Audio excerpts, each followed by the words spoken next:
네, 지금 시각 8시 33분 지나고 있습니다. 이제 어젯밤 드디어 CPI가 발표가 됐는데 소장님 오늘 빨간 타이 매셨네요. 네, 뭐 제가 갖고 있는 넥타이 중에 제일 빨간 걸로 해서 예, 뭔가 시장 상승을 기대하는 그런 예, 의미인가요? 조금 그런 의미로. 예. CPI는 아마 우리 시청자분들도 아침에 이렇게 눈 뜨시자마자 수치부터 확인하셨을 거고 맞아요. 미국장 한번 장중 흐름 보셨을 거고 내용은 아까 우리 윤지혜 기자가 다 설명을 하셨는데 우리 시청자분들 잘 아시겠는데 시장은 내심 조금 더 낮아지는 수치를 기대했던 것 같아요. 아, 6.5%보다 더 낮아지게요. 이제 컨센서스는 그 정도였는데 예. 그리고 또 개장 초에 늘 시장 속성이었던 세론 뉴스 네. 뭐 그런 모습도 나왔지만 근데 제가 받은 느낌은 여전히 돈 많다 아직도. 아, 시중 유동성이 풍부하다고요? 아직도 돈 많다 하는 그 느낌과 요새 또 밈 주식 꿈틀거리는 거 보세요. 지금 언제 망할지 모르는 배드베스 비욘드 같은 거 예. 4거래일 만에 지금 300% 났다는 얘기는 그러니까 여전히 묻지마 투자도 이어지고 묻지마 있다는 투자도 거잖아요. 많고 예. 어떤 이 증시가 다소 좀 그런 어떤 경향은 없지 않았지만 요즘 들어서 더더욱이나 약간 카지노화되는 느낌? 아, 투자가 아니라 좀 투기성 좀 그런 자금들이 느낌이 많다. 좀 드는 그런 상황입니다. 예. 그래요. 그럼 저희 또 전문가와 또 예. 바로 이 얘기 좀 이어가보도록 하겠습니다. 오늘 YG 경제연구소 차영조 소장입니다. 어서 오세요. 어서 오십시오. 안녕하십니까. 네. 뭐 CPI 얘기부터 하면서 시장 얘기 네. 해봐야겠죠.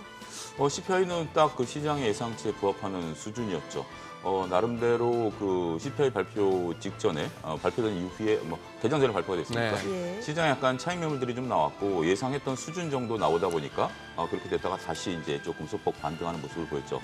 저는 좀 오늘 밤도 좀 약간 좀 봐야 될 것 같습니다. 항상 네. 저희가 CPI 발표된 다음에 미국 시장이 시간차 공격을 당했었던 과거 사례들이 있기 때문에 네. 지난 우리가 이제 5월로 저는 기억해요. 왜냐하면 어린이날 정말 기분 좋게 지냈다가 그 다음날 폭락을 했었던 이후에 항상 CPI 발표되고 아니면 미국의 주요 경제 지표가 네. 발표되면 그날 반등했다라고 해서 우리가 안심할 게 아니라 그렇죠. 항상 그 다음날 시간차 공격을 좀 당했다라는 거죠. 그리고 이제 CPI 지금 상황을 보게 된다라면 제가 지난주에 말씀드렸던 것처럼 이 소비와 관련된 CPI 그 지표들은 오히려 올랐어요 지금. 서비스 지수가 올랐다라는 거. 예, 그렇죠. 지금 많은 언론들이 주목하고 있지는 않는데 우리가 단순하게 이제 공산품 가격들이 떨어지고 있는 추세에 대해서 상당히 좀 기분을 좋게 얘기하고 있는데 여기서 지금 여러분 보실 때 저 빨간색 선입니다. 빨간색 선이 서비스 CPI거든요. 분할 예. CPI입니다. 저건 여전히 살아 있다라는 거죠. 우상향하고 있네요. 예, 붉은 선 같은 경우 전반적으로 우리가 이제 그 일반적인 코어 CPI라고 보여지고 있는 부분들, 다른 소비들, 특히 주택 이런 것들은 꺾이고 있습니다만 소비가 늘어나고 있는 지표에 대해서 저희가 지난주에 이제 새로운 북극성을 보고 있다, 임금 상승률, 네. 이 소비에 대한 부분들을 보고 있는데 저 부분이 꺾이지 않았다는 것들이 만약에 오늘 시장에 반응할 가능성도 배제할 수 없습니다. 그러니까 수요가 여전히 견조하다라는 거예요. 거죠. 그 부분을 특히 이제 저기서 보면 의류라든지 예. 일반 서비스업이라든지 이런 쪽들이 굉장히 강하기 때문에 우리가 단순하게 숫자가 6.5를 예상치에 근접했다라고 표면적으로 받아들이기에는 셈법이 단순하지 않을 수도 있다 이렇게 말씀드릴 수 있겠습니다. 지난주 우리 차 소장님 말씀하셨던 지난주가 딱 그거였죠. 네. 고용지표 나오는 날이었는데 인플레이션의 새로운 북극성에서 딴 거보다 뭐 일자리 창출 개수, 실업률보다 임금 상승률 보자 네네네. 했는데 그게 진짜 지난주 이후에 어떻게 보면 지금까지 이 랠리의 어떤 큰 모멘텀이었어요. 그죠? 네, 그렇습니다. 지금 이제 고용 같은 경우도 지금 상당히 탄탄히 나오고 있죠. 그러니까 여러분들이 여기서 저희들 얘기를 이해 못하시는 혼돈이 오는 게 저는 정상이다라고 봐요. 네네. 한쪽에서는 고용이 굉장히 탄탄한데 그러니까. 지금 뭐 CPI가 꺾였는데 네, 인플레이션이 네. 올라갔다? 이거 왜 이래? 라고 하는 것이 정상이죠. 그렇지 않으면 기준점이 여러분들 스스로가 없으신 겁니다. 고용이 잘 되던 CPI가 떨어지던 무조건 주식시장만 오르면 좋다라고 보신다라면 이건 시장의 기준점이 없으신 거죠. 여러분 네. 나름대로 시장을 보는 기준점을 좀 잡아야 되고 미국의 고용은 지금 굉장히 잘 되고 있다라는 신호가 한쪽에서 잡히고 있죠. 고용이 잘 되고 있다라는 것은 결국 소비가 늘어날 가능성이 있다라는 것이고 그 전에 우리가 이제 2022년에 발발했던 공급발 인플레이션은 이미 꺾였다라는 네. 추세죠. 문제는 이제 수요발 인플레이션이 그러네요. 이 공급발 인플레이션과 충돌하는 시점이 분명 나올 것이고요. 그 충돌하는 시점이 나왔을 때 연준의 스탠스가 어떻게 될 것이냐. 저는 네. 그 점이 그 점을 예의주시해야 되지 않을까 싶습니다. 지금 중요한 예. 말씀을 하셨는데 작년에는 공급발 인플레이션. 그렇죠. 그래서 뭐 코로나 때문이든 러시아 우크라이나 전쟁 때문이든 이 공급망 교란 이런 맞아요. 것들 때문에 이제 이 물가가 올랐다. 지금은 그거는 어느 정도 근데 그 부분을 갖다가 연준이 해결을 못 한단 말이에요. 그렇죠. 왜냐하면 연준이 해결할 수 없는 인플레 요인이었고 연준이 자기들이 금리 올리는 거는 소위 말해서 수요가 너무 그렇죠. 예. 높아져서 인플레 생기는 거는 금리 인상으로 줄여보겠다는 건데 요게 지금 이제 그러면 될 수 있느냐가 앞으로 관건이에요, 그죠? 관건이죠. 지금 이제 특히 이제 시카고 아파 중심으로 그런 얘기들이 네. 나오고 있습니다. 왜냐하면 시카고 아파들은 통화주의자들이고 네. 네. 지금 소장님 말씀하신 것처럼 공급발 인플레이션은 통화 상관없었던 부분들이고 연준이 금리를 올리는 것은 통화량을 조절해서 네. 그러니까 인플레이션을 잡겠다는 그렇죠. 거 아니겠습니까? 근데 결국 수요발 인플레이션이 나오게 된다라면 이것을 적정하게 잡을 수 있느냐라는 부분들에 대해서 여러 가지 이제 논쟁들이 튀어나오겠죠. 자, 올해가 토끼해입니다. 토끼해인데 토끼들을 우리가 이게 가두리에 잡아놓고 풀어주면 토끼는 다른 방향으로 튀죠. 한 방향으로 토끼가 쫙 토끼몰이라는 게 불가능한 그런 상황인데 한쪽으로는 인플레이션이라는 토끼가 튈 것이고 한쪽에는 고용이라는 토끼가 튈 겁니다. 이것을 연준이 과연 두 마리 토끼를 적절히 잘 잡을 수 있겠냐라는 거죠. 일단 연준은 물가라는 토끼를 잡겠다라고 하고 있고 네. 그 고용이란 부분들은 실업률을 4.7까지 용인한다라고 12월 기자회견에서 밝히지 않았습니까? 실업률이란 토끼는 조금 놓쳐준다 하더라도 결국 물가를 잡으려고 하고 있는데 오히려 실업률이란 토끼가 안 튀고 있어요. 실업률이란 토끼는 오히려 점점 더 나한테 다가오고 있는 상황이고 우리가 지금 잡으려고 하는 인플레이션은 점점점 멀어지고 있다는 거죠. 여기서 네. 연준의 고민이 시작됐다라고 저는 생각이 됩니다.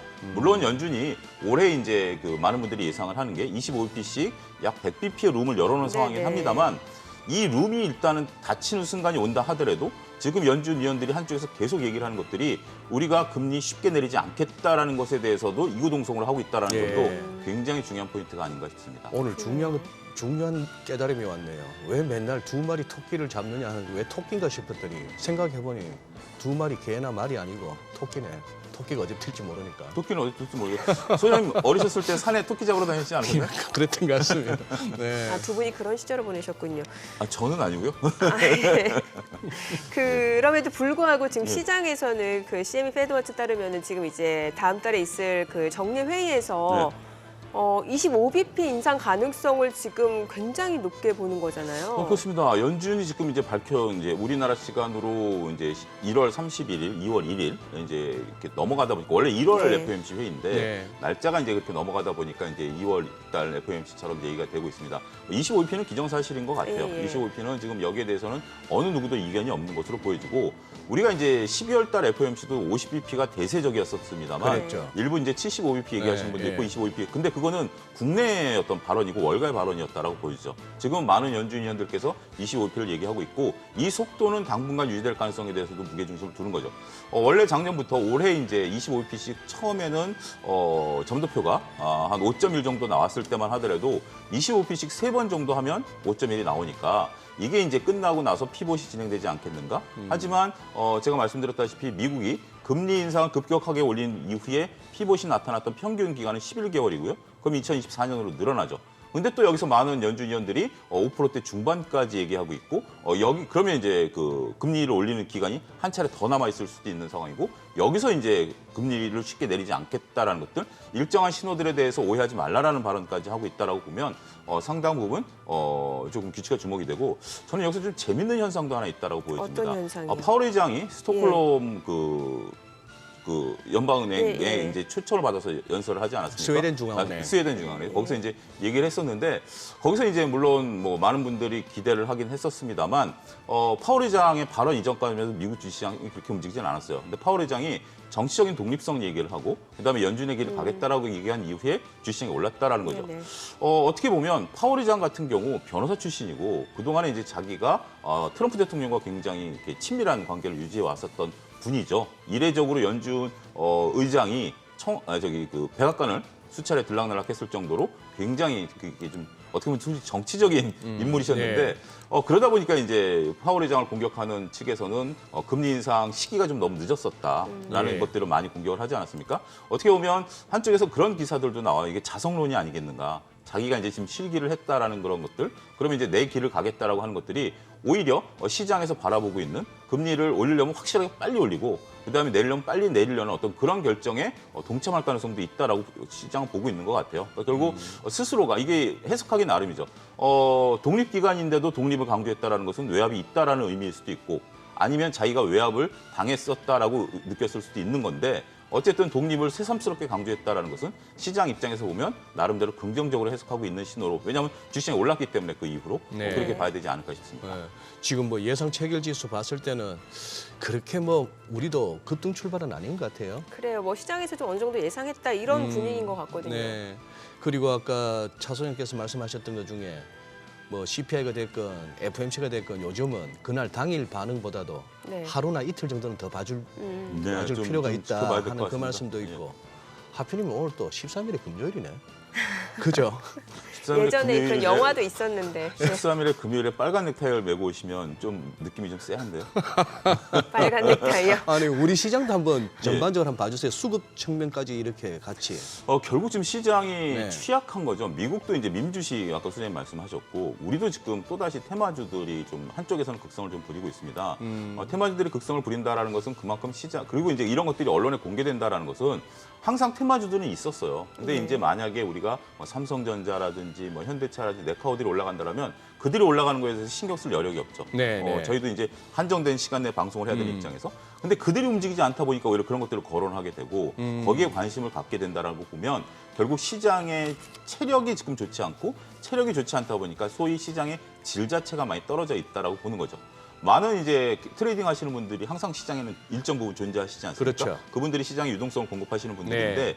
그분들이 이제 이번 주 초만 하더라도 나름대로 이제 대형주들을 조금 건드리면서 좀 매매를 해보려고 했습니다만 여지없이 지금 외국인과 기관들의 수급에 휘둘리고 있는 상황이다 보니까 그 지금 뭐 개인들 가지고 끌어올리지 못하고 그러다 보니 야 역시 대형주 올라간다고 잠깐 들어가봤자 별거 없네라는 것들이고 지금 이제 우리가 방산주라든지 뭐 태양광이라든지 이런 것들도 일정 부분 약간의 테마성이 좀 있다라고 봐요. 네. 하나솔루션 같은 경우도 속내를 들여다보면 우리가 생산되는 게 2024년입니다. 근데 네. 어제 나온 증권사 리포트를 보면 2023년에 고난의 행군이 시작된다라는 거예요. 왜냐하면 지금 중국의 재고가 지금 막대하고 있고 네. 더군다나 하나솔루션의 주요 매출처인 유럽의 재고가 있기 때문에 네. 올해 매출과 영업이 급감할 걸로 보고 있습니다.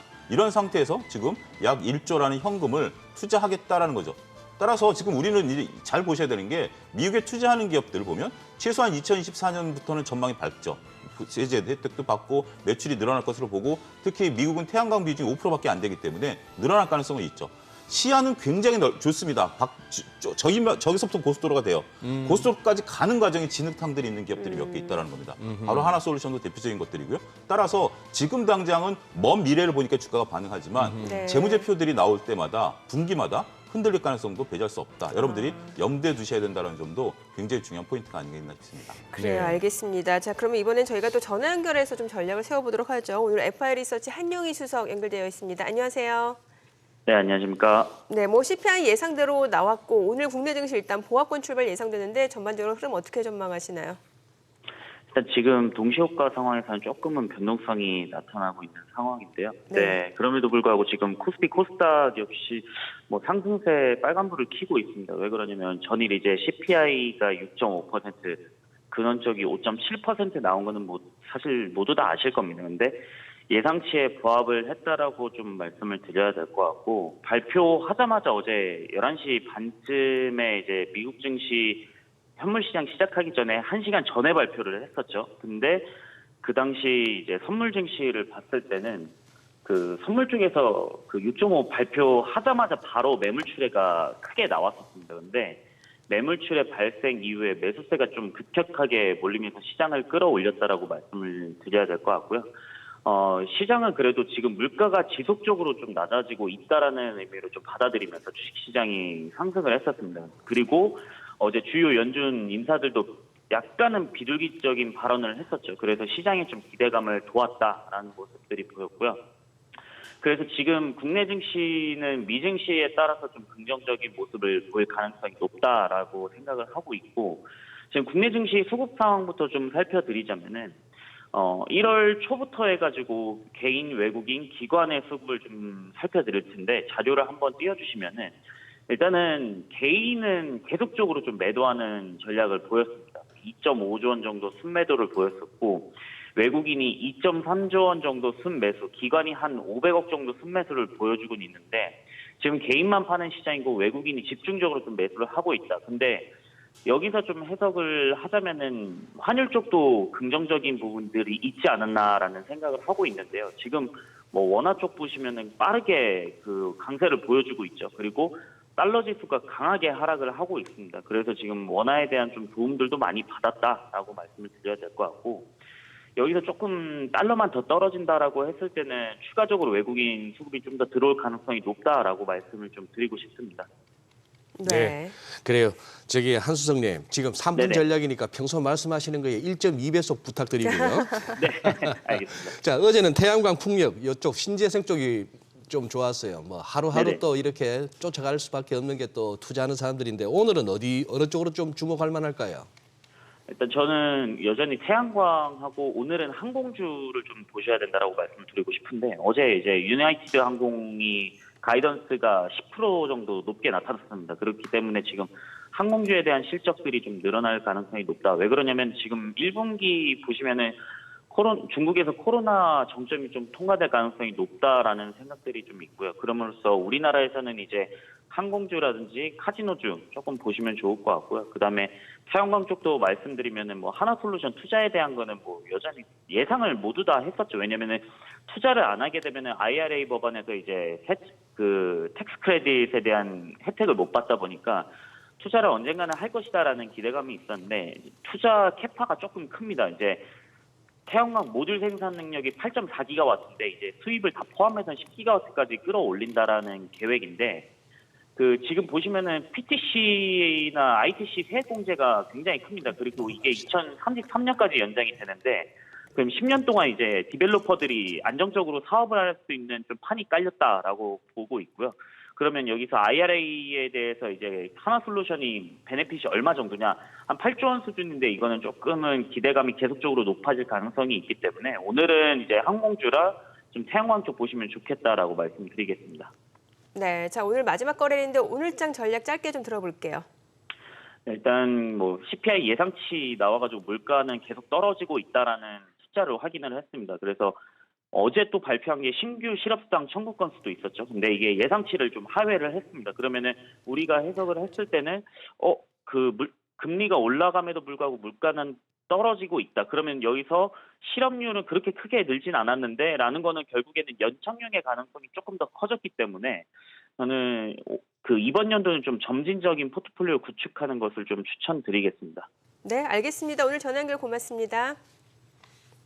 네, 지금 시각 8시 51분 지나갑니다. 오늘 양시장 예상 체결지수부터 확인해 보도록 하겠습니다. 먼저 코스피입니다. 오늘 강보합권 예상이 됩니다. 2,369포인트고요. 코스닥 0.3% 상승 예상됩니다. 예상 체결지수 712포인트입니다.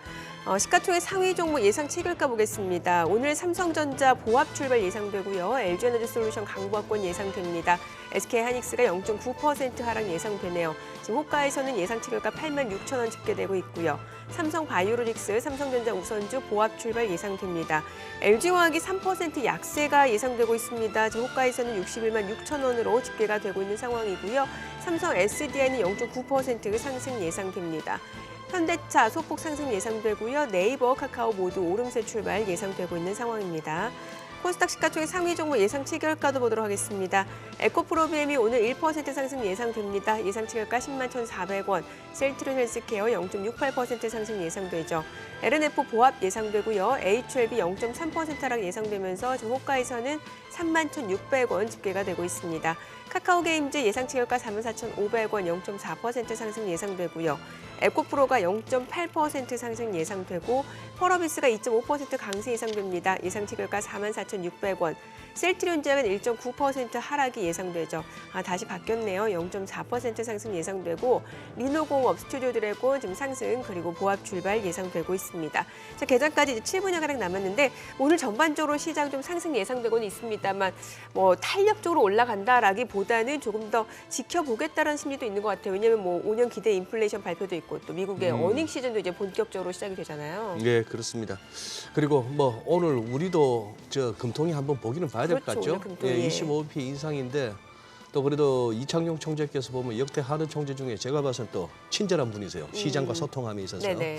오늘 이제 향후 또 금리 인상, 통화 정책 관련해서 좀 이렇게 힌트를 주실 것 같으니까 그거도 이제 보고 가야 되는데 딴 것보다 지금 시장이 그런 것 같네요. 지금 미국도 네. CPI 가지고 200일선을 확 넘지를 못했어요. 맞아요. S&P 500이. 예. 그러니까 조금 이제 우리가 먼저 치고 가기는 좀 이제 긴가민가 싶다 하는 것이고 예. 어쩌면 시장이 그런 부분을 미리 또 반영해서 또 그동안 했을 수도 올라왔던 있는 게 거고 아닌가 하는 생각이 예, 들고요. 그런 상황이죠. 예.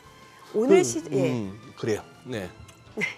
뭐 오늘 같은 경우 시장이 이제 저희가 뭐 아무래도 한국은행의 금통위 같은 경우 이제 25bp 네네. 저희가 예견이 됐었던 상황이고 이창용 총재 같은 경우도 미리 이제 작년에 선을 걷죠. 미국과의 어떤 뭐 거리를 일정 부분 두는 것을 인정하겠다라는 것들이죠. 우리가 이제 가계부채 문제도 지금 상당히 심각한 수준이다 보니까 올해 금리를 급격하게 올리기는 어려울 것 같고 미국도 이제 금리 인상에 대한 속도 조절론에 좀 들어가는 부분들이죠. 말씀드렸다시피 이제 급격히 올리기보다는 이제 서서히 올리고 유지되는 그런 측면이다라는 것들. 우리도 이제 25bp 정도 금리 인상이 되는 거죠. 여러분들이 잘 아셔야 되는 게 25bp씩 올라갈 때마다 우리나라 가계의 가처분 소득은 6조가 줄어들게 됩니다. 그렇기 때문에 소비 둔화가 또 계속해서 우려되는 부분들이기 때문에 그러한 부분들과 궤를 맞춰야 되고 한쪽에서는 정부가 지금 부동산 정책을 또 어제 내놓지 않았습니까? 특례 제도를 30일부터 되면서 한도를 5억까지 무려 예산을 40조를 편성을 했습니다. 네. 이것을 이제 하면서 부동산 경기를 활성화시킨다라는 건데 이게 대출 이자가 4%예요. 현재 지금 주식담보대출 이자가 8%인데 절반으로 뚝 떨어지는 그런 부분들이 있는 입장에서 만약에 이제 그 한국은행이 계속해서 금리를 올리게 된다라면 이 또한 정부에서 역마진이 나는 부분들이기 때문에 일정 부분 정부와 궤를 같이 할 가능성이 있다라는 거죠. 자, 이제 우리는 다음 주를 이제 좀 바라봐야 되는데 그 다음 주에 또 우리의 최대 명절이 설 명절이 또 지속이 되죠. 네. 항상 주식 시장은 설 명절을 앞두고 이제 많은 투자자분들의 다음 주 화두는 그걸 겁니다. 사고 넘어가야 되느냐, 팔고만 넘어가야 되느냐라는 네. 거겠죠. 왜냐하면 그 한 절반 정도를 쉬어버리는 거기 때문에. 근데 지금 뭐 여러 가지 얘기들이 좀 나올 것으로 쏟아질 것으로 보여집니다. 근데 이제 아무래도 위축이 될 수밖에 없겠죠. 지금 더군다나 우리가 120 이동평균선, 소장님 말씀하셨다시피 나스닥도 지금 이동평균선에 진짜 머리에 딱 부딪혀 있는 상황이고 우리도 지금 머리에 딱 부딪혀서 뚫어지지 못하고 있는 상황이기 때문에 이러한 상황이다라면 적극적으로 어느 누가 나서기는 쉽지 않다라는 거죠. 원래 주식이라는 게 보통 우리가 이제 전투할 때처럼 소대장이 좀 나서줘야 되거든요. 네. 특정 종목, 특정 업종, 특정 세력들이 나를 따르라 하고 나서줘야 되는데 지금 이제 그런 것들이 산발적이죠. 우리가 이제 12월 말 같은 경우 리오프닝이 그렇게 나를 따르라고 했었고 최근에 뭐 태양광이라든지 이런 것들이지만 지극히 좀 작은 섹터죠. 그러다 보니까 시장이 활성화되기 좀 어렵다라고 보여지고요. 저는 개인적으로 너무 이렇게 적극적인 매매는 다음 주에 이루어질 가능성이 그렇게 높지 않다. 저는 그렇게 생각하고 있습니다. 지금 자수형 말씀하신 내용 중에 왜 우리 흔히 예. 주도주, 그렇죠. 시장의 예. 주도주 얘기를 하잖아요. 예.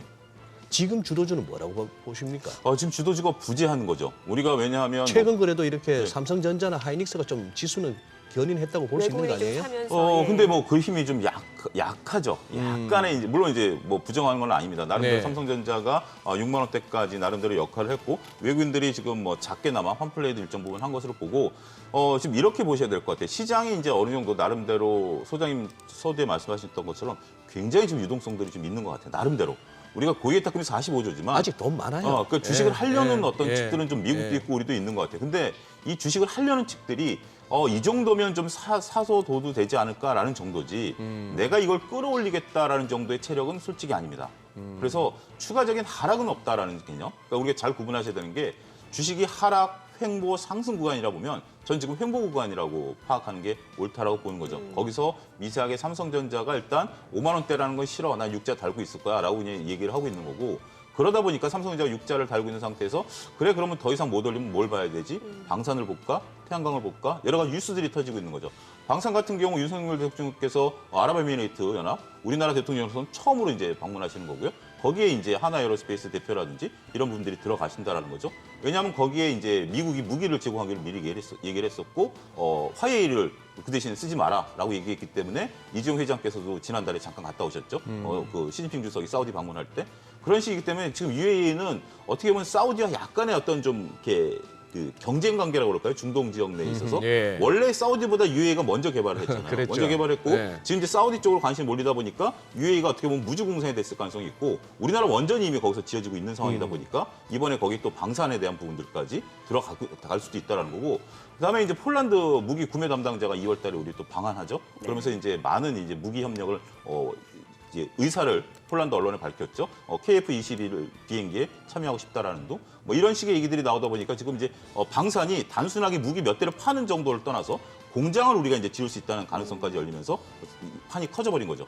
그리고 이제 태양광 같은 경우 미국이 얘기 나왔고 우리가 한 가지 간과하는 게 12월 31일 날 우리가 이제 신재생 에너지 기본법안을 또 마련해서 공표를 했거든요. 그런 것들이 지금 누적 되다 보니까 신재생들이 움직인다는 거죠. 그렇지만 네. 시장 전체적으로 볼 때는 약간의 무게감은 좀 떨어지는 부분들이죠. 삼성전자라든지 현대차라든지 네카우들이 좀 움직일 때 시장이 좀 반응하지만 이런 어떤 뭐 중대형주들이 굵직한 뉴스이긴 하지만 일종의 쏠림 현상들이 나타날 가능성도 있고 쏠림 현상이 나타나면 좀 쉬워질 가능성도 있다. 저는 그렇게 보고 싶습니다. 우리 네. 차 소장님 말씀에 조금만 첨언하자면은 요즘 이렇게 다니면서 뭐 인사 받으면서 이렇게 여쭤보면은 2021년 그리고 재작년 10월, 11월 그 무렵에 저 처음 시작했어요 하는 분들이 많으세요. 그분들 상황은 우리가 알잖아요. 이제 한창 막 3천 위에서 막 우리 4천 외칠 때 그때 이제 들어가셨던 거고 생애 첫 주식. 그분들은 뭐겠습니까? 바라는 거는 빨리 회복되는 것밖에 없는 그렇죠. 거고. 예. 또 캐시우드도 마찬가지일 거예요. 보유하고 있는 종목들이 지금 레벨에서 따블이 나줘야 본전이에요.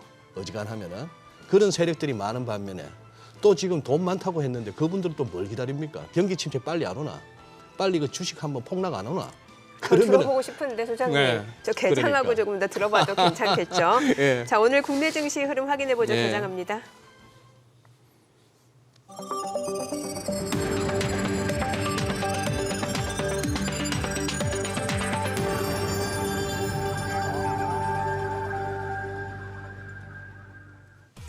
네, 1월 13일 금요일 국내 증시 개장했습니다. 간밤 미국에서는 이제 12월 소비자 물가 지수가 발표가 됐습니다. 굉장히 중요한 지표였죠. 시장의 예상에 부합하는 수준이었습니다. 전년 동월 대비로 6.5% 상승이었습니다. 그러니까 상승세가 둔화됐다라는 거죠. 뭐 월간 기준으로 봐도 그렇고 연간 기준으로 봐도 상승세가 꺾였다라는 측면에서 일단 시장은 안도하는 모습을 나타냈습니다. 다만 그 이전에 이런 부분을 미리 예측했다라는 듯이 시장이 좀 선반영했다라는 그런 분석도 많이 나오고 있는 상황이고 오늘 국내 증시 또 금토일까지 앞두고 있기 때문에 뭐 방향 잡기는 쉽지는 않아 보이는 것 같습니다. 양시장 출발 지수 확인을 해보도록 하죠. 자, 먼저 코스피입니다. 지금 현재 0.6% 상승 출발 보여줍니다. 그래도 호가보다는 흐름이 좋습니다. 지금 0.6% 상승으로 2,381포인트, 2,380선까지 지금 회복이 됐어요. 자, 그리고 코스닥도 0.2% 상승으로 712포인트입니다. 일단 양시장 상승을 보여주고 있는 모습이고요. 시가총액 상위 종목 시초가 보도록 하겠습니다. 삼성전자가 0.5% 올라갑니다. 지금 삼성전자가 67,000원에 거래되고 있습니다. 지금 코스피 시가총액 상위 종목 먼저 볼게요. 삼성전자 0.3% 올라가고 LG에너지솔루션 0.3% 상승합니다. 479,500원. SK하이닉스도 소폭 올라가네요. 87,100원이죠. 삼성바이오로직스가 0.8% 상승합니다. 818,000원이고요. 삼성전자 우선주 강보권이죠. LG화학이 0.3% 상승합니다. 639,000원. 그리고 삼성 SDI도 0.48% 상승하고요. 현대차가 1.2% 올라갑니다. 168,000원, 169,000원까지 올라가네요. 자, 네이버 흐름 좋습니다. 지금 2% 상승으로 198,000원에 거래되고 있습니다. 하루 만에 다시 한번 반등을 보여주고 있고요. 카카오도 1.79% 상승으로 62,600원에 거래되고 있습니다. 그래도 흐름 좋습니다. 지금 오늘 코스닥 시가총액 상위 종목 시초가도 보겠습니다. 에코프로비엠이 0.4% 상승 106,600원, 셀트리 헬스케어 0.68% 상승 59,600원, LNF 강보권이고요.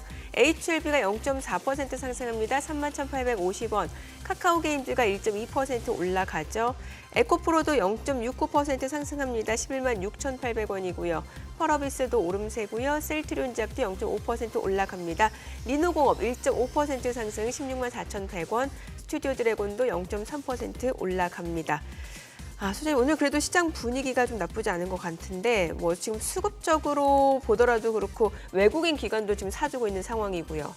네, 앞서서 그 코로나 팬데믹 때 이제 주식을 처음 시작한 그런 분들 같은 경우는 이제 좀 손실을 빨리 복구하고 싶은 마음일 거다 이런 얘기를 주셨잖아요. 네, 그리고 이제 아까 말씀에 이제 조금 이제 마무리를 하자면은 네. 그만큼 지금 시장에 올라오기를 갖다 간절히 기다리는 세력 반면에 또 이렇게 밀려라. 네. 나한테도 한번 기회가 왔으면 좋겠다 이런 쪽도 살 있고. 기회를 달라. 또 최근 들어 또 개인들이 하방 배팅도 많이 하셨던 것 같아요. 해박되고 네, 나서 뭐 그런 부분도 있어요. 이걸 종합적으로 이해하면 저는 이렇게 이해가 됩니다. 지금 이제 그 2021년, 2020년에 들어오셨던 소위 이제 동학개미운동으로 네네. 들어오셨던 분들은 지금 그들 중에 일부는 원금만 너무 빠져나오겠다라고 보시는 분들도 있는 거죠.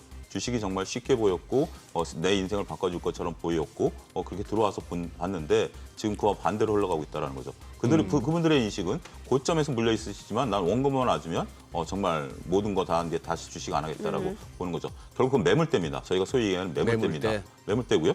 그렇지만 또 한 측에서는 기다리고 있는 분들도 계세요. 근데 기다리고 있는 분들이 사서 어디서 파느냐? 매물대 가기 전에 판다라는 거죠. 삼성전자도 지금 이제 증권가에서 목표가를 최대한 높이 잡은 게 제가 알기로는 7만 원입니다. 그러면 지금 사서 7만 원에 팔라는 얘기죠. 근데 지금 많은 분들이 물려 계신 단가는 얼마죠? 8만 원에서 9만 원입니다. 맞아요. 이 시장에서 지금 괴리가 있다는 것을 여러분들이 인정하셔야 되겠고요. 결국 주식시장이라는 것은 내가 먹을 기회를 남들이 편하게 주지 않는다라는 것들이고 보통 이제 우리가 그런 얘기가 있어요. 지금은 이제 법안 보호 때문에 안 되지만 제가 증권회사 할 때만 하더라도 특정 종목이 어느 증권사에서 갖고 있다라는 것들이 저희들 사이에 회자가 되는 경우들이 종종 있거든요. 그럼 그 주식을 아무도 건들지 않습니다. 왜냐하면 그 주식을 기껏 끌어올려봤자 그 주식이 매물화될 것이 뻔하기 때문에 그런 식으로 시장이라는 것은 때로는 굉장히 냉혹하다는 것도 여러분들이 하나 보셔야 되는 면이다. 이 점을 좀 말씀드리도록 하겠습니다. 오늘 환율이 보니까 7원 80전 하락한 1,238원에 개장이 됐는데 와 환율이 많이 떨어지네요. 예, 지금 그리고 나서 시가보다도 이제 더 밀리고 있는데 네네. 지금 36원 50전 그러니까요. 같으면 오늘 이제 낙폭이 10원 이상으로 커질 가능성도 있습니다. 그리고 어제 사실 뉴욕에서 중요한 레벨들이 다 깨져버렸어요. 어제요? 예, 그래서 어떤 레벨들 말씀하시는 건가요? 유로가 그냥 뭐 1.08을 갖다 훅 올랐었고 예. 달러엔 환율은 뭐 132 이러고 있다가 이게 130엔을 갖다가 깨고 내려왔는데 살짝 발만 대고 이렇게 다시 발만 한번 찍어보고 돌아서자 차원이 아니고 지금 이거는 다음 주 BOJ 정책 회의 앞두고 지금 이거는 엔화가 제대로 강세, 유로도 강세해서 달러 약세가 지금 이제 가닥을 완전히 잡은 것 같습니다. 그러니 네. 환율은 아직은 좀 더 이렇게 뭐 단기적이든 중기적이든 간에 바닥 확인 과정으로 계속 접어들고 있고 뭐 누차 말씀드렸습니다만 1220원까지 가는 동안에 예. 우리 지수가 오늘은 2380 공방이겠습니다만 우리가 이제 이거 2400 내지는 뭐 한 지금 201선이 거치고 있는 거기까지 한번 갈 수 있는가 그렇게 해서 설을 한번 맞아보는가 예. 그런 어떤 레이스 같습니다. 그래요. 네. 소장님은 어떻게 보시나요? 저는 외환 전문가는 아니지만 상당히 예. 좀 궁금한 것들이 예. 불과 2달 전만 하더라도 네. 1,430원이었어요. 그러니까 네네. 예. 불과 2달 전만 하더라도 1,430원이었었던 환율이 계속해서 미국은 금리 인상을 하고 전 세계에서 가장 견조하게 버티고 있는 미국이 중간 선거를 기점으로 이렇게까지 킹달러라는 단어가 우리 내리 사라질 맞아요. 정도로 예. 달러가 저렇게 무너지고 있다라는 이 공학이 네. 저는 쉽게 이해가 안 됩니다. 우리를 작년 내내 괴롭혔던 게 환율에 1,300원, 1,400원 가는 트리거 아니겠습니까? 네. 근데 2달 사이에 200원이 빠졌다? 글쎄요, 이것도 뭐 거의 역대급이 아니겠나 싶고요. 그리고 또 한 가지로 놓고 본다라면 우리가 환율이 1,400원에서 1,300원, 100원 내려올 때 예. 삼성전자로 지수가 2,500을 갔었어요. 네. 삼성전자 지수. 근데 지금 1,300원에서 1,200원으로 왔다라는 것은 우리나라 체력이 그만큼 더 강화됐다라는 의미를 해석할 수 있습니다만 오히려 삼성전자는 그때보다 주가가 낮고요. 지수도 그때보다 낮습니다. 이런 것들을 종합적으로 좀 봐야 된다라고 봐요. 단순하게 환이 1,300원, 1,200원으로 내려가서 외국인들이 환플레이를 한다라는 개념도 지금은 그때 당시와 불과 2달 전 상황과도 또 다른 설명이 가능하다라는 거죠. 그래서 한 가지로만 지금 설명하기에는 시장이 생각이 복잡해지고 있고 환이 더 떨어진다 하더라도 우리가 지금 이제 삼성전자라든지 지수가 쉽게 과거 같은 네. 11월 달에 보여줬던 모습과는 다를 수도 있다. 저는 네. 그렇게 말씀드리고 싶습니다. 그래요. 오늘 보니까 항공주 그럼 좋아요. 지금 뭐 대한항공, 아시아나항공, 한진칼, 진에어, 뭐 티웨이홀딩스. 사실 이제 다음 주 우리나라는 이제 뭐 구정 연휴를 네. 또 앞두고 있는 상황이기도 하고 다다음 주죠. 제가 근데 일단 지금 항공주들 같은 경우 여러분들이 저는 어떻게 보면 재무제표를 보는 입장에서 보면 굉장히 네. 이번에 쉬웠던 세법이에요. 왜냐하면 그동안 막대하게 어려운 시기를 겪었고 그래요. 지금 이제 예. 늘어나고 있는 부분들인데 중국은 열리지 않았다 하더라도 일본만 갖고도 지금 먹고 살고 있는 거거든요. 예. 12월 달 기준으로 봤을 때 중국인들이 안 들어온 거이긴 하겠습니다만 일본인 총 관광객 중에 34%가 한국인이었습니다. 그럴 정도로 지금 이제 많은 분들이 가고 있다라는 있다라는 거고 많은 지금 LCC들이 지금 싱가포르까지 하와이까지 띄우고 있거든요. 네. 그렇기 때문에 제로에서 시작해서 재무제표가 좋아지고 있는 것들 지금 1분기에 흑자 예상되는 게 진에어에서 지금 제주항공, 티웨이항공까지도 지금 얘기가 나오고 있습니다. 이렇게까지 얘기들이 나오고 있다고 보면 당연히 재무제표가 좋아지는 상황에서 주가가 안 오르리 만무하다라는 거죠. 더군다나 이 리오프닝에 대해서는 이제부터 시작이다라는 거죠. 지금 주위에서 보시면 해외여행 갔거나 갔다 왔거나 갈 사람들 한두 분씩은 다들 계실 겁니다. 뭐 네. 계획하고 계신 분들도 많고요. 그렇죠. 예. 그분들이 다 우리나라의 지리적 특성상 비행기를 타지 않는 이상 나갈 수가 없다라는 거죠. 그런 부분들 때문에 결국 LCC 같은 경우 지금 이거는 중국이 안 열린 상태예요. 지금 중국은 어제도 이제 또 추가적인 보복 조치까지 했죠. 경유하는 것까지 비자 발급을 막겠다라는 거죠. 그런 부분들까지 이제 감정적인 싸움까지 좀 들어가 있는 상황이긴 하지만 언젠간 열릴 것이고요. 그 열리게 된다라면 그러면 또 한 번에 레벨업이 될 가능성도 있다라고 보는 거죠. 그래요. 이렇게 이제 뭡니까? 그런 말 있잖아요. 무풀보다 악플이 좋다고. 네. 그만큼 이제 관심을 가져주시는 건데 이제 우리 백분 머니쇼에서도 이렇게 채팅창을 통해서 많은 분들이 이제 함께 해주십니다. 함께 해주시는데 그러다 보면 이제 그런 분들 계시잖아요. 무슨 소리 하나 들으시는 분들보다도 무슨 소리를 하든 간에 그걸로 이제 옛날 얘기 갖고 이제 깔려고 하시는 분들. 우리는 또 까이는 맛에 사는 거고. 증권사 보세요. 작년에 그렇게 다 틀렸고 네. 금년에는 또 시작하면서 또 상저하고라 했는데 일단 분위기는 상고로 그러네요. 시작합니다. 그죠? 예. 상고로 글쎄요, 아직 시작하는데 이게 상고라고 보기에는 좀 어렵지 않을까요? 뭐 어쨌거나 우리는 이제 그렇잖아요. 이 답도 없는 여기 가지고 뭘 이렇습니다 저렇습니다 사후적으로 설명하고 예측하고. 더더욱이나 너도 모르고 나도 모르는 거 갖고 전망한다고 하면서 결국 이제 욕 먹는 걸로 이제 우리의 업이 되는데 지금 이렇게 약간 이렇게 분위기는 상저하고보다는 초장에는 이제 좋아 보이는 그런 흐름입니다. 그런 흐름인데 자, 요거 지금 차 소장님께서도 제가 봐서는 이렇게 우리 증시 전문가 가운데에서도 그래도 보수적인 분이세요. 뭐 이렇게 달리는 것보다는 지금 요 1월 중에 설 전까지만 봅시다. 우리 길게 보지 말고 한번 좀 이렇게 더 추가 상승 가능하다. 저는 쉽지 않다라고 보여집니다. 오늘 쉽지 지금 쉽지 않다. 왜냐하면 오늘 같은 장에서도 어떻게 보면 CPI를 표면적으로 보면 호재죠. 근데 지금 이런 장이 매매하시는 분들은 제일 괴롭습니다. 뭘 사야 될지 지금 주도 없고 장은 오르는데 이게 오른 거잖아요. 보통 이제 올라갈 때 우리가 이제 그 송곳 그러니까 이제 아이들 이빨 날 때 이게 이빨이 이렇게 솟아날 때는 안 아프죠.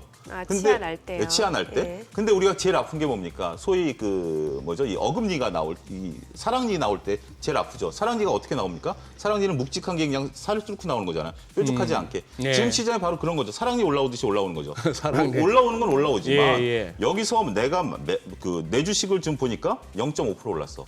이거 올랐다라고 표현하기는 어렵고 하지만 언론에서 시장에서는 주식시장이 강하다라고 얘기를 하고 있는 거니까 나와의 괴리감이 느껴지는 거고요. 내가 지금 예를 들어 1,000만 원 있어. 오늘 뭔가 주식을 사서 네. 설 연휴 때 정말 아이들 용돈을 주려고 주식을 사고 싶어. 살 종목이 없는 거예요. 저도 지금 안 보입니다. 제 지금 여기서 있는 것 중에 가장 많이 올라가는 게 현대두산인프라코 4% 올랐는데 어제 샀으면 오늘 4%가 났겠지만 이거 확인하고 들어가서 과연 내가 수수료 띄고 얼마가 남겠냐라는 거죠. 저는 이런 장이 지속될 거다라고 보는 거죠. 그렇기 때문에 올해 같은 경우 상당히 쉽지 않을 가능성이 있다는 겁니다. 특히 이런 식의 모습들이 나타나는 게 전형적으로 표현하기에 따라서는 굉장히 강할 수 있죠. 왜냐하면 지수가 0.5% 올랐으니까. 네. 근데 내 종목을 보고 있으면 0.5% 오르는 게 아니라 지금 내 종목은 가만히 있다는 거죠. 그래서 저는 지금 시장의 특징이 오늘의 전형적인 모습이 아니겠는가 싶습니다. 그래요. 오늘 이제 2차 전지 소재 쪽도 여쭤보고 싶은데 사실 이제 그동안 소장님께서 2차 전지 소재 쪽은 그래도 차기 주도주로서 그 위상을 다시 한번 높여갈 수 있다라고 말씀 주셨으니까 최근에 보면 좀 올라가나 싶었다가 다시 지금 좀 지지부진하거든요. 어떤 건가요? 지금은 이제 결국 이제 이익단에 나눈 부분들을 좀 봐야 되긴 하겠습니다만 2차 전지 소재들은 좀 긴 호흡으로 보셔야 돼요. 우리가 네. 긴 호흡으로 보라는 게 불과 2020년에 10년, 5년 이런 것들이 당연시됐다가 지금 2년, 3년 보라고 그러면 어느 세월이냐라고 이제 얘기를 하시는 분들도 예, 있어요. 예. 왜냐하면 이제 고통이 좀 있었기 때문에. 근데 저는 2차 전지 소재는 2020 지금 3년이지만 4년, 5년까지는 좀 각오하고 보셔야 될 것 같아요. 특히 아까 산업솔루션 얘기 말씀드린 것처럼 2023년 올해에는 막대한 설비 투자가 들어가기 때문에 자금 부담이 좀 많이 들어갈 거예요. 그래서 영업 현금 흐름들이 좀 흔들릴 가능성이 있고요. 그러한 상황에서도 결국 미래에는 캐파가 커질 수밖에 없다라는 부분들. 지금 이제 전 세계에서 우리가 캐파를 유일하게 가져갈 수 있는 게 중국, 우리나라, 일본인데 네. 일본은 뭐 특정 부분에서 강하다라고 보는 거고 중국은 지금 배제하려는 움직임들을 보이게 된다라면 우리나라가 결국 독주를 할 수밖에 없다라고 보는 거지만 그 시기가 올 때까지는 약간의 부침이 있을 가능성이 있다 이렇게 보는 겁니다. 혹시 차 소장님, 저 다음 주에 우리 마스크 벗을 수 있을 것 같나요? 지금 뭐 들리는 얘기가. 글쎄요, 뭐 그런 뭐 당국자들이 정확했고, 근데 마스크 벗는 거하고 주식시장하고 저는 연관성은 거의 없다라고 봅니다. 연관성이 없다. 연관성 거의 없다. 왜냐하면 지금 뭐 실질적으로 마스크 벗고 생활하고 있는 분들이 있는 상황이고 마스크를 벗는다고 화장을 더 한다?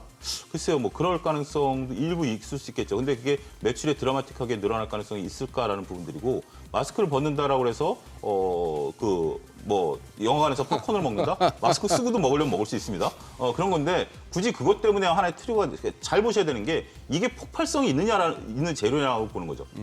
그냥 갔다가 마스크를 벗으니 뭔가 좀 있을 수 있을 거라지만 폭발적이지는 않다라는 거죠.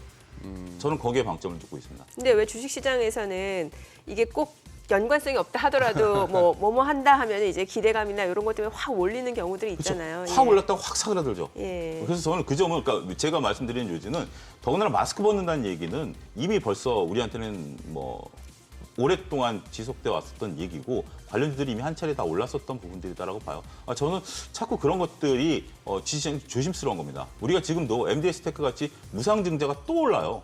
무상증자? 예, 무상증자 또 오릅니다. 그러니까 이런 거에 대해서 아무리 얘기를 해도 한쪽 언론에서는 여전히 무상증자는 호재다라고 신문이 그렇게 발표하는 신문도 있어요.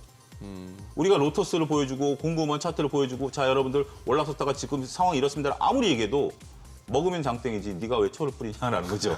그래서 저는 주식시장에서는 지금 상황에서 2023년에 저의 큰 화두는 잃지 말자가 첫 번째고요. 그럼 주식 하란 얘기예요? 말란 얘기예요?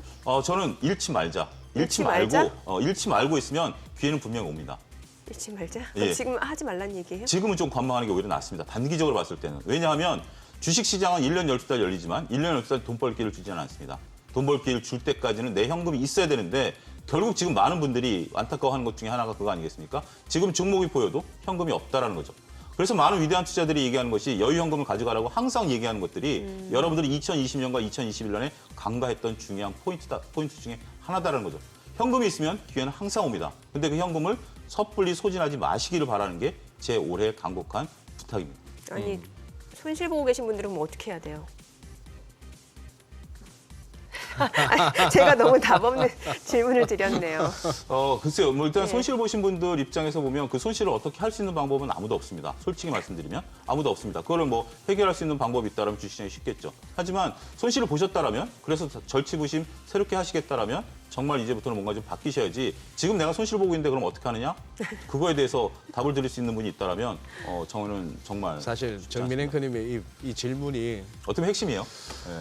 많은 지금 시청자들. 우리 네. 우리 맞습니다. 현실인데 예. 이렇게 참 막막해하고 답답해하는 우리 이 두툼한 개인 투자자층을 상대로 저 소위 말하는 스마트머니들, 예. 개인들, 큰 손들은 늘 어떻게든 이슈를 만들고 뭘 하면서 이렇게 또 현선물 엮어가면서 자기들은 또 챙겨가는 그런 상황 같아요.